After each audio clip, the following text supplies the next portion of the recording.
എല്ലാവർക്കും നമസ്കാരം. ഒരുപാട് നാളായില്ലേ നമ്മൾ കണ്ടിട്ട്. കുറച്ച് ബിസി ആയിപ്പോയി. അതുകൊണ്ടാണ് വീഡിയോസ് ഒന്നും ചെയ്യാത്തത്. നിങ്ങളുടെ സ്നേഹവും അന്വേഷണങ്ങളും ഒക്കെ എനിക്ക് മെസ്സേജുകളായിട്ട് വരാറുണ്ട്. ഒരുപാട് സന്തോഷം തോന്നാറുണ്ട്. അപ്പോൾ ഒക്കെ എനിക്കൊരു ഗിൽറ്റ് ഫീലിംഗ് വരും, അയ്യോ ഞാൻ വീഡിയോസ് ചെയ്തില്ലല്ലോ എന്നുള്ളത്. അപ്പോൾ എനിക്ക് തോന്നി ഓക്കെ ഞാനിത് കണ്ടിന്യൂ ചെയ്യണം, കാരണം ഇത് ആഗ്രഹിക്കുന്നവരുണ്ട്. എന്താ പറയുക, ബുക്കിനെ പറ്റി അറിയാനും അതിനെപ്പറ്റിയുള്ള കാര്യങ്ങളൊക്കെ അറിയാനും ഒരുപാട് ആൾക്കാർക്ക് ഇഷ്ടമാണെന്ന് എനിക്ക് മനസ്സിലായി. അപ്പോൾ എനിക്ക് തോന്നി ഓക്കെ നമ്മൾ ഇത് കണ്ടിന്യൂ ചെയ്യാം എന്ന് വിചാരിക്കുകയാണ്. അപ്പോൾ നിങ്ങൾ തംബ്നെയിലിൽ കണ്ട പോലെ ഇന്ന് നമ്മൾ പറയാനായിട്ട് ഉദ്ദേശിക്കുന്നത് റോബിൻ ശർമ്മയുടെ the monk who sold his Ferrari എന്ന് പറയുന്ന അതിമനോഹരമായിട്ടുള്ള ബുക്കാണ്. റോബിൻ ശർമ്മ എന്ന് പറയുമ്പോൾ എനിക്ക് തോന്നുന്നു കുറച്ച് പേർക്കെങ്കിലും 5 AM ക്ലബ്ബൊക്കെ ആയിരിക്കും കൂടുതലും കണക്റ്റായി കിട്ടുക അല്ലേ. 5 AM ക്ലബ്ബ് അദ്ദേഹത്തിൻ്റെ വളരെ പ്രശസ്തമായിട്ടുള്ള ഒരു ബുക്കാണ്. ഈ 5 AM ക്ലബ്ബ് ഓതർ എന്ന രീതിയിലാണ് കൂടുതലും അദ്ദേഹം അറിയപ്പെടുന്നത് അല്ലേ. അപ്പോൾ അതുപോലെ തന്നെ പ്രധാനപ്പെട്ടതാണ് ഇത് monk who sold his Ferrari എന്ന് പറഞ്ഞ ബുക്ക്. ഇന്ത്യൻ ഒറിജിനായ റോബിൻ ശർമ്മയാണ് ഇത് എഴുതിയിട്ടുള്ളത്. The monk who sold his Ferrari എന്ന ബുക്കിൻ്റെ പ്രത്യേകത ഇതൊരു കഥ പോലെയാണ് പറഞ്ഞു പോണത്. അതുകൊണ്ട് തന്നെ നമുക്ക് കഥകൾ കേൾക്കാനൊക്കെ ഭയങ്കര ഇഷ്ടമല്ലേ അല്ലേ, നമുക്ക് കാണാനും കേൾക്കാനൊക്കെ ഭയങ്കര ഇഷ്ടമാണ്. അതുകൊണ്ട് തന്നെ ഈ കഥയായിട്ട് ഇങ്ങനെ പോകുമ്പോൾ നമുക്ക് ഭയങ്കര രസമായിട്ട് നമുക്കത് ഇൻവോൾവ് ചെയ്യാനായിട്ട് പറ്റും. ഓക്കെ, അപ്പോൾ അതുകൊണ്ട് തന്നെ ഈ ബുക്ക് വായിക്കുമ്പോൾ നമുക്കതൊരു സെൽഫ് ഹെൽപ്പ് ബുക്ക് എന്ന് പറയുന്നതിനേക്കാൾ ഉപരി ഓഫ് കോഴ്സ് അതുണ്ട്, എങ്കിലും ഒരു കഥ കേട്ടിരിക്കുന്ന ഒരു ലാഘവത്തോടെ നമുക്ക് വളരെ കൃത്യമായി എല്ലാം മനസ്സിലാക്കാനായിട്ട് സാധിക്കും. The monk who sold his Ferrari ഈ ഒരു ബുക്കിനെ കുറിച്ചാണ്.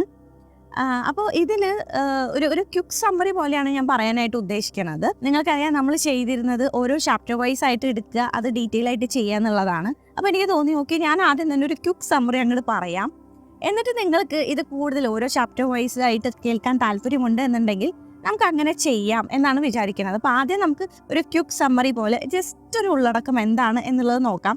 കാരണം അങ്ങനെ വീഡിയോ കാണാൻ ആഗ്രഹിക്കുന്നവരും ഉണ്ടായിരിക്കും. കാരണം ഒരുപാട് ക്ഷമയൊന്നും ഇല്ലാത്തവർക്ക് ഈ എല്ലാ ചാപ്റ്റേഴ്സും ഇരുന്നിരുന്ന് കേൾക്കാനേക്കാൾ ഒരു മൊത്തത്തിലൊരു കഥ എന്താണ് ഉദ്ദേശിക്കുന്നത് എന്നുള്ളത് കേൾക്കാൻ ആഗ്രഹം ഉണ്ടായിരിക്കും. അപ്പോൾ അങ്ങനെയുള്ളവർക്ക് കൂടിയാണ് ഞാൻ ഈ ക്വിക്ക് സമ്മറി ആദ്യം പറയണത്.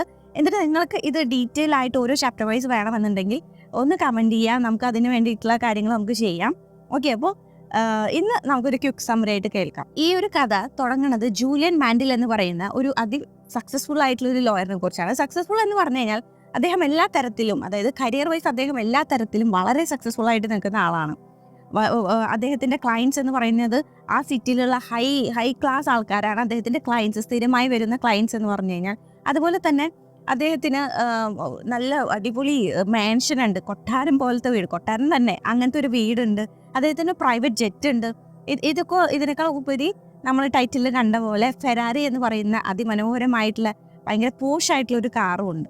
അപ്പോൾ ഇതൊക്കെ അദ്ദേഹത്തിന് സ്വന്തമായിട്ടുണ്ടെങ്കിൽ പോലും അദ്ദേഹത്തിന് ഇതൊന്നും പോരാ, അദ്ദേഹത്തിന് ഇനി തികയണില്ല. അദ്ദേഹം എന്ത് ചെയ്തു എന്നറിയോ, 13 മണിക്കൂറൊക്കെ വർക്ക് ചെയ്യാനായിട്ട് തുടങ്ങി. അതായത് കരിയർ, പൈസ ഇത് മാത്രമാണ് അദ്ദേഹം ലക്ഷ്യം വെച്ചിട്ടുള്ളത്. അതുകൊണ്ട് തന്നെ അദ്ദേഹത്തിൻ്റെ പേഴ്സണൽ ലൈഫ്, ഭാര്യയായിട്ട് ഡിവോഴ്സാണ്, മറ്റ് ഫ്രണ്ട്സ് കാര്യങ്ങളൊന്നുമില്ല. 53 വയസ്സ് പ്രായമായെങ്കിലും 83 വയസ്സിൻ്റെ ഒരു എക്സ്പ്രഷനും ആ ഒരു സ്ട്രെസ്സൊക്കെയാണ് മുഖത്ത് കാണുന്നത്. ചെറുപ്പമാണെന്ന് നമുക്ക് തോന്നേയില്ല, അതിൽ കൂടുതൽ പ്രായം തോന്നിക്കും. ഓഫ് കോഴ്സ് നമുക്ക് സ്ട്രെസ് വരുമ്പോൾ അങ്ങനെയാണല്ലോ, നമ്മുടെ മുഖമൊക്കെ ഭയങ്കര ഒരു വികൃതവും ഒരു സന്തോഷമില്ലായ്മയൊക്കെ അദ്ദേഹത്തിൻ്റെ മുഖത്തും വളരെ പ്രകടമാണ്. അദ്ദേഹത്തിന് മെറ്റീരിയൽസ് എങ്ങനെയൊക്കെ സ്വന്തമാക്കിയെങ്കിലും അദ്ദേഹത്തിന് സമാധാനം അല്ലെങ്കിൽ ഈ പറയുന്ന പോസിറ്റിവിറ്റി ഒന്നും ആ ഒരു ലൈഫിൽ ഉണ്ടായിരുന്നില്ല. അപ്പോൾ അങ്ങനെ പോയിക്കൊണ്ടിരിക്കുന്ന ജീവിതമായിരുന്നു ജൂലിയൻ മാൻഡിലിൻ്റെയിൽ. അങ്ങനെ ഒരു ദിവസം ഈ കോർട്ടിൽ വാദപ്രതിവാദങ്ങളൊക്കെ നടന്നുകൊണ്ടിരിക്കുകയാണ്. ജൂലിയൻ മാൻഡിൽ വളരെ അതിവിദഗ്ധമായി വാദിച്ചുകൊണ്ടൊക്കെ ഇരിക്കുകയാണ്. ആ സമയത്ത് അദ്ദേഹത്തിന് ഒരു ചെസ്റ്റ് പെയിൻ, ഒരു നെഞ്ചുവേദന വരികയാണ്. നെഞ്ചുവേദന വരുന്ന സമയത്ത് അദ്ദേഹം പെട്ടെന്ന് തന്നെ കുഴഞ്ഞു വീഴുന്നു. അവിടെ നിന്ന് നേരെ ഹോസ്പിറ്റലിലേക്ക് കൊണ്ടുപോവുകയാണ് ചെയ്യുന്നത്.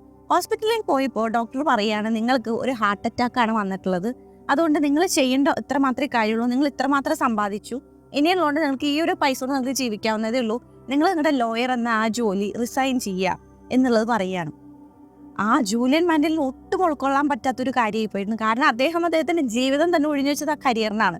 മറ്റ് ബന്ധങ്ങൾക്കൊന്നും വില കൊടുക്കാതെ കരിയർ എന്ന് പറഞ്ഞ് മുമ്പോട്ട് പോയപ്പോൾ അദ്ദേഹത്തിന് തോന്നി, എന്തുകൊണ്ട് ഞാൻ ഇതിൽ ഫെയിലായി പോയി. അത് ഉൾക്കൊള്ളാനേ അദ്ദേഹത്തിന് പറ്റിയില്ല എന്നുള്ളതാണ് കാര്യം. അദ്ദേഹം വളരെ ഡെസ്പായിട്ട് ആലോചിച്ചു. എല്ലാ കേസും, എൻ്റെ ക്ലയൻസിൻ്റെ എല്ലാ കേസും ഞാൻ സക്സസ് ആയി മുന്നോട്ട് കൊണ്ടുപോയി. പക്ഷെ എൻ്റെ കേസ് വന്നപ്പോൾ ഞാൻ തോറ്റുപോയിരിക്കുന്നു അവിടെ. അദ്ദേഹത്തിന് അത് ഉണ്ടാക്കിയ മനപ്രയാസം ചില്ലറയൊന്നുമല്ല. അങ്ങനെ അദ്ദേഹം വീട്ടിലേക്ക് മടങ്ങുന്നു. വീട്ടിലേക്ക് മടങ്ങി കുറച്ച് ദിവസം ആലോചിച്ചതിന് ശേഷം അദ്ദേഹം വളരെ ബോൾഡായിട്ടുള്ള ഒരു തീരുമാനം എടുക്കുകയാണ്. അദ്ദേഹത്തിന്റെ മെറ്റീരിയൽ തിങ്സ് എല്ലാം വിൽക്കാൻ തുടങ്ങുകയാണ്.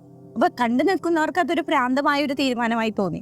ഈ ഫെറാറി, എന്താ പറയുക, പ്രൈവറ്റ് ജെറ്റ്, ഈ വളരെ മനോഹരമായ മാൻഷൻ, ഇതെല്ലാം വിറ്റിട്ട് അദ്ദേഹം ഹിമാലയൻ സാനുക്കളിലേക്ക് പോവുകയാണ് ചെയ്യുന്നത്. എന്താണ് ഒരു ലൈഫിന്റെ ഡീപ്പ് മീനിങ് എന്ന് കണ്ടെത്താനായിട്ട് അദ്ദേഹം പോവുകയാണ് ചെയ്തിട്ടുള്ളത്. അങ്ങനെ അവിടെ എത്തുകയും ഹിമാലയൻ സാനുക്കളിൽ ആ ഒരു ഭാഗത്തെത്തുകയും അവിടെ ഒരു അമ്പലത്തിന്റെ അവിടെ അദ്ദേഹം പ്രാർത്ഥനയിൽ മുഴുകുകയൊക്കെ ചെയ്യുകയാണ്. അങ്ങനെ അവിടെ നിന്നും അവിടുത്തെ ഗ്രാമവാസികളിൽ നിന്ന് തിരിച്ചറിയാണ് ആ ഒരു മലയുണ്ട്, അവിടെ ഒരു സീക്രട്ട് വില്ലേജ്, ഈ യോഗി സന്യാസിമാരുടെ ഒരു സീക്രട്ട് വില്ലേജ് ഉണ്ടെന്ന് അറിയാണ്. അപ്പൊ അദ്ദേഹത്തിന് തോന്നി, ഓക്കെ, എനിക്കിനി അവിടെയാണ് എത്തേണ്ടത് എന്ന്. എന്നാലാണ് അദ്ദേഹത്തിന് ആ ലൈഫിന്റെ ആ ഡീപ്പ് മീനിങ് കണക്റ്റ് ആവുള്ളൂ എന്ന് അദ്ദേഹം മനസ്സിലാക്കുകയാണ്. അങ്ങനെ അദ്ദേഹം വെയിറ്റ് ചെയ്തിരിക്കുമ്പോൾ അവിടെ നിന്ന് ഒരു യോഗി ഈ ഒരു അമ്പലത്തിലെത്തുകയും അദ്ദേഹത്തിന്റെ ആവശ്യം അറിയിക്കുകയും ചെയ്തു. അങ്ങനെ ഈ ഒരു യോഗി സന്യാസിയുടെ കൂടെ അദ്ദേഹം ആ ഒരു സീക്രട്ട് വില്ലേജിലേക്ക് പോവാണ്. അപ്പോൾ ഒരുപാട് ഭംഗിയുള്ള കാഴ്ചകളും കാര്യങ്ങളും ഇത്തിരി ഡിഫിക്കൽട്ട് പാതകളും ഒക്കെയാണ് അവിടെ ഉള്ളത്. എന്നാൽ ആ കുന്നൊക്കെ കയറി അദ്ദേഹത്തിന്റെ മനസ്സിൽ എനിക്കിത് നേടണം, എനിക്കിത് അറിയണം എന്നുള്ള ആ ഒരു ഉറച്ച തീരുമാനം ഉള്ളതുകൊണ്ട് തന്നെ അദ്ദേഹം ഇതൊക്കെ താണ്ടി ആ ബ്യൂട്ടിഫുൾ വില്ലേജിലേക്ക് പോകുന്നു. ആ വില്ലേജിൽ അദ്ദേഹം കാണുന്നത് അതിമനോഹരമായ കാഴ്ചകളാണ്. എല്ലായിടത്തും സന്തോഷം നിറഞ്ഞൊരു അറ്റ്മോസ്ഫിയർ മാത്രം. അവിടെ അദ്ദേഹത്തെ വെൽക്കം ചെയ്തിട്ടുള്ളത് സന്യാസിമാരും എന്താ പറയുക, ഐശ്വര്യമൊക്കെ തുളുമ്പുന്ന പറയില്ലേ നമ്മൾ, അങ്ങനെ മുഖമുള്ളവരാണ്. അവരുടെ മുഖത്ത് ഒരു സ്ട്രെസ് ഇല്ല, ഒരു സ്ട്രെയിൻ ഇല്ല, സന്തോഷവും സ്നേഹവും മാത്രമുള്ള കുറച്ച് മനുഷ്യരെ. അങ്ങനെയുള്ള ആൾക്കാരൊക്കെ ആദ്യമായിട്ടാണ് അവർ ജൂലിയൻ മാൻഡൽ കാണുന്നത് തന്നെ. അങ്ങനെ ഈ ഇദ്ദേഹത്തിന്റെ ആവശ്യം അറിയിക്കുകയാണ്.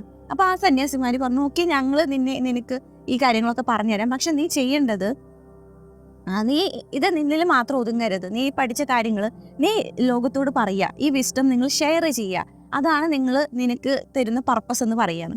അപ്പൊ അദ്ദേഹം പറയുന്നു, ഓക്കെ, ഞാനിത് ചെയ്തോളാം എന്നുള്ള സമ്മതത്തില് ഈ യോഗികൾ ഈ ജൂലിയൻ മാൻഡലിന് ഒരു കഥ പറഞ്ഞു കൊടുക്കുകയാണ് ചെയ്യുന്നത്. കഥ എന്ന് പറഞ്ഞാൽ ഇത്രയേ ഉള്ളൂ. ഒരു ബ്യൂട്ടിഫുൾ ഗാർഡൻ ഉണ്ട്. ആ ബ്യൂട്ടിഫുൾ ഗാർഡനിൽ ഒരുപാട് നല്ല എന്താ പറയുക, നല്ല നല്ല പൂക്കളും നല്ല ഫ്രൂട്ട്സും അതിമനോഹരമായ കാഴ്ചകളും ചെറിയ അരുവികളും അതുപോലെ തന്നെ നല്ല കിളികളുടെ നല്ല നല്ല ശബ്ദങ്ങളും ഒക്കെ ഉള്ള ഒരു അതിമനോഹരമായൊരു പൂന്തോട്ടം. ആ പൂന്തോട്ടം ഇങ്ങനെ നമ്മൾ കണ്ടുകൊണ്ടിരിക്കുമ്പോൾ പെട്ടെന്ന് അതിൻ്റെ ഒത്ത നടുക്കൊരു ലൈറ്റ് ഹൗസ് ഉണ്ട്. ആ ലൈറ്റ് ഹൗസിന്റെ വാതിൽ തള്ളി തുറന്നുകൊണ്ട് ഒരു സുമോ റെസ്ലർ വരികയാണ്. ഇടിക്കാരൻ, നമുക്കറിയാലോ, സുമോ റെസ്ലർ വരികയാണ്. അദ്ദേഹം ധരിച്ചിട്ടുള്ളത് തിൻ വയർ ആയിട്ടുള്ള ഒരു തിൻ വയർ കണക്ട് ചെയ്തിട്ടുള്ള ഒരു അണ്ടർവെയർ മാത്രമാണ് അദ്ദേഹം ധരിച്ചിട്ടുള്ളത്. സുമോ റെസ്ലറിന്റെ വേഷം അങ്ങനെയാണല്ലോ. അങ്ങനെ വരികയാണ്. അങ്ങനെ വന്നുകൊണ്ടിരിക്കുമ്പോൾ അദ്ദേഹം പെട്ടെന്ന് ഒരു ഗോൾഡൻ വാച്ച് കാണുന്നു.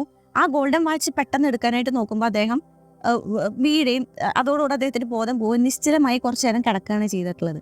അങ്ങനെ കുറച്ചു നേരം അങ്ങനെ കിടന്നതിന് ശേഷം അദ്ദേഹം പെട്ടെന്ന് എണീക്കുന്നത് അദ്ദേഹത്തിന് ഒരു റോസിന്റെ ഗന്ധം, എവിടെ നിന്നോ ഒരു റോസാപ്പൂവിന്റെ ഗന്ധം വരികയാണ് ചെയ്യുന്നത്. ആ ഒരു മണം അടിച്ചതുകൾ കൊണ്ട് അദ്ദേഹം എണീക്കുകയാണ് ചെയ്യുന്നത്. അങ്ങനെ എണീറ്റിട്ട് അദ്ദേഹം നോക്കുകയാണ്, ഇത് എവിടെ നിന്നാണ് ഈ ഒരു സുഗന്ധം വരുന്നത് എന്ന് നോക്കുകയാണ്. അങ്ങനെ നോക്കിയപ്പോൾ അദ്ദേഹത്തിന് മനസ്സിലായി ലെഫ്റ്റ് സൈഡിൽ നിന്നാണ് വരുന്നത്.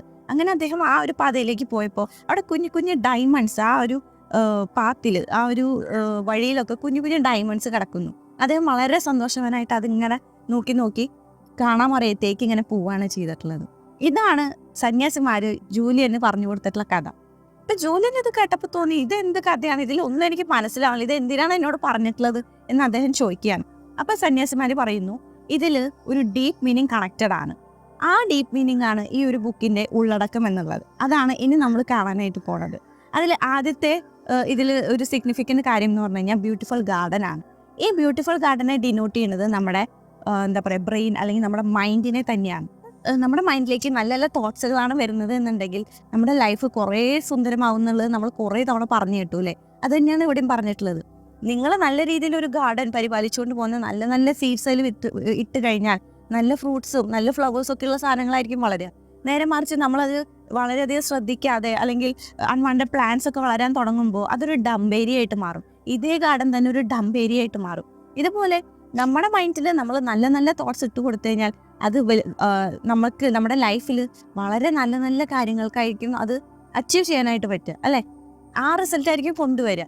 എന്നാൽ നേരെ മറിച്ച് നമ്മളിപ്പോൾ ഒരു നെഗറ്റീവ് തോട്ട്സ് ആണ് ഇട്ട് കൊടുക്കുന്നത് എന്നുണ്ടെങ്കിൽ നമ്മുടെ ലൈഫിലേക്ക് വന്നുകൊണ്ടിരിക്കുന്നതും അങ്ങനത്തെ ഒരു ഡംപിങ് ഏരിയ അല്ലെങ്കിൽ ഒരു നെഗറ്റീവ് പ്ലേസ് ആയിട്ട് മാറാനുള്ള ഒരു വളരെയധികം സാധ്യത ഈ ഒരു നെഗറ്റീവ് തോട്ട്സ് കൊണ്ട് വരികയാണ് ചെയ്യുന്നത്. ഇതാണ് അദ്ദേഹം പറയുന്ന ആദ്യത്തെ സിഗ്നിഫിക്കൻ്റ് ഒരു പോയിന്റ് എന്ന് പറഞ്ഞു കഴിഞ്ഞാൽ. ബ്യൂട്ടിഫുൾ ഗാർഡനെ ഡിനോട്ട് ചെയ്യുന്നത് നമ്മുടെ മൈൻഡിനെ തന്നെയാണ്.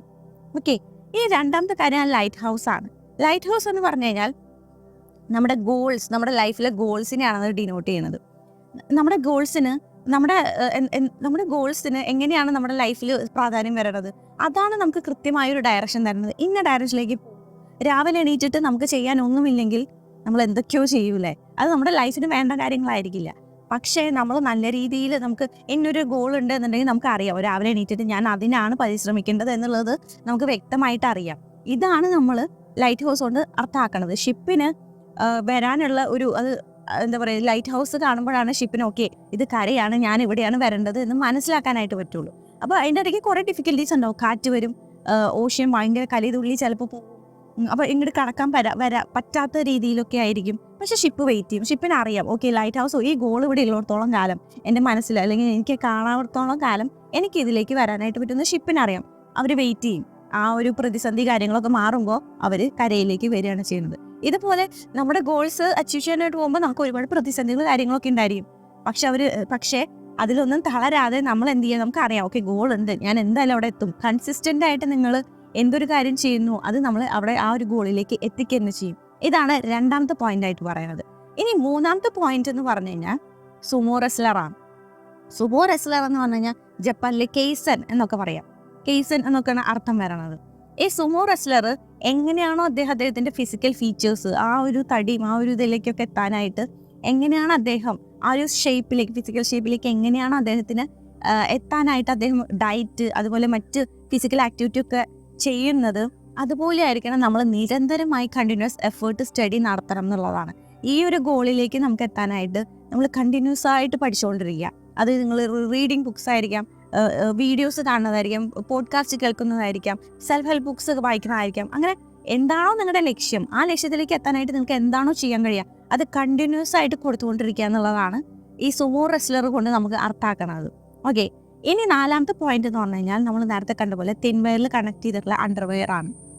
നമുക്ക് തോന്നും ആ തിൻവെയർ എന്താണ്, അതുകൊണ്ട് ഒരു കാര്യമില്ലല്ലോ എന്ന്. പക്ഷേ യഥാർത്ഥത്തിൽ ആ ഒരു തിൻവെയർ ആണ് ആ ഒരു അണ്ടർവെയറിനെ പിടിച്ചു നിർത്തുന്നത്.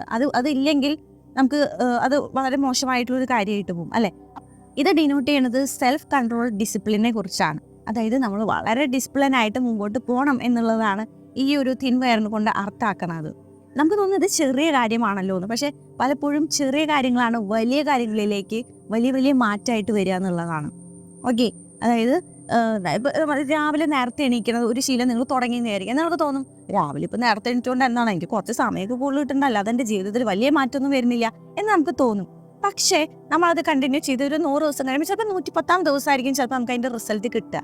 നമ്മൾ അത്രയും വെയിറ്റ് ചെയ്യും. എന്നിട്ട് നോക്കുമ്പോൾ അയ്യോ എനിക്ക് പ്രത്യേകിച്ച് മാറ്റമൊന്നുമില്ല, ഞാൻ അത് കണ്ടിന്യൂ ചെയ്യണില്ല എന്ന് നമ്മൾ അവിടെ വയ്ക്കും അല്ലേ. പക്ഷേ ആ ഒരു കുഞ്ഞു കാര്യം, ആ ചെറിയ കാര്യമായിരിക്കും ചിലപ്പോൾ നമുക്ക് വലിയ ഗോളിലേക്ക് പെട്ടെന്ന് എത്താനുള്ള കാര്യമായിട്ട് വരിക. വലിയൊരു സ്റ്റെപ്പ് എടുക്കണേക്കാൾ കുഞ്ഞു സ്റ്റെപ്പ് താണ്ടി നമ്മൾ അവിടെ പോകുമ്പോൾ നമുക്ക് പെട്ടെന്ന് അത് കിട്ടാനായിട്ട് സാഹചര്യം വളരെ കൂടുതലാണ്. സോ സ്മോൾ മാറ്റേഴ്സ് തന്നെയാണ് ബിഗ് മാറ്റേഴ്സ് ആയിട്ട് മാറുക എന്നുള്ളത് യാതൊരു സംശയമില്ലാത്തൊരു കാര്യമാണെന്നാണ് പറയുന്നത്. അടുത്തൊരു ഒരു സിഗ്നിഫിക്കൻസ് എന്ന് പറഞ്ഞു കഴിഞ്ഞാൽ ഗോൾഡൻ സ്റ്റോപ്പ് വാച്ച് ആണ്. ഓഫ് കോഴ്സ് അത് ഡിനോട്ട് ചെയ്യണത് നമ്മുടെ സമയത്തെക്കുറിച്ച് തന്നെയാണ്. എല്ലാവർക്കും 24 മണിക്കൂറാണ് കിട്ടുന്നത്. അത് എങ്ങനെ നമ്മൾ യൂട്ടിലൈസ് ചെയ്യുന്നു എന്നുള്ളതിനെ കുറിച്ചാണ്. ഇപ്പോൾ നിങ്ങൾ നേരത്തെ എണീക്കുന്ന സമയത്ത് ഒരാൾ കിടന്നുറങ്ങുകയായിരിക്കും. അപ്പോൾ അവർക്ക് അതിൻ്റെതായ മാറ്റങ്ങൾ അവരുടെ ജീവിതത്തിൽ വരുള്ളൂ. നിങ്ങൾ കിടന്നുറങ്ങുന്ന സമയത്ത് ഒരാൾ ജിമ്മിൽ പോകുന്നുണ്ടാവും. അപ്പോൾ ഫിസിക്കലി അദ്ദേഹം ഫിറ്റ് ആവണുണ്ടായിരിക്കും.